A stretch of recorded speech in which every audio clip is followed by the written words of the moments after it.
পঞ্চায়েত নির্বাচন থেকে শাসক দল এবং প্রশাসন পঞ্চায়েত নির্বাচনটাকে যেভাবে প্রহসনে পরিণত করেছে এবং ভোট গণনার দিন যে ন্যাক্কারজনক ঘটনা ঘটেছে তার পরবর্তীকালে আমাদের দুইজন কংগ্রেস কর্মীকে নৃশংসভাবে হত্যা করা হয়েছে।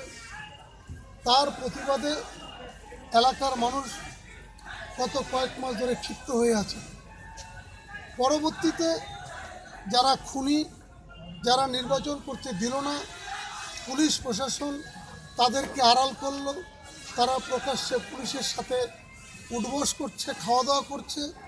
এই দেখে বিশেষ করে লক্ষ্মীপুর, দাসপাড়া, ডিন্ডিগাঁও এলাকার মানুষ পুলিশ এবং প্রশাসনের উপরে আস্থা হারিয়ে প্রতিবাদের রাস্তায় নেমে আসে এবং যার পরিণাম আজকে ওই এলাকার সমস্ত মানুষ একদিকে, পুলিশ আর তৃণমূল একদিকে।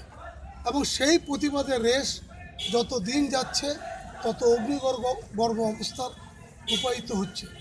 গত পরশু দিনের ঘটনা, তার আগের ঘটনা, আজকে এটা তারই বহিঃপ্রকাশ। এইভাবে যদি পুলিশ প্রশাসন এবং তৃণমূল দিনের পর দিন এই ধরনের তালিবানি রাজত্ব কায়েম করতে চায়, নন্দীগ্রাম, সিঙ্গুর বা লালগড়ের মতো অবস্থা সৃষ্টি করতে চায়, এই সরকারের তো অভিজ্ঞতা আছে। লালগড়ের অভিজ্ঞতা, নন্দীগ্রামের অভিজ্ঞতা, সিঙ্গুরের অভিজ্ঞতা। আমার মনে হচ্ছে এই সরকার আরেকটা নন্দীগ্রাম চোপড়াকে তৈরি করতে চাইছে। পুলিশকে আমরা বললাম আমরা প্রশাসনের বিরুদ্ধে নই, পুলিশ দুর্বল হোক এটা আমরা চাই না, কিন্তু পুলিশ কোনো দলের অঙ্গুলি লেহনে উঠবস করুক, যার পরিণাম আজকে চোপড়া। আপনারা এই যে চাকরিটা করছেন, এই চাকরিটা তৃণমূলও দেয়নি, কংগ্রেসও দেয়নি। আপনারা আপনাদের যোগ্যতায় চাকরিটা পেয়েছেন।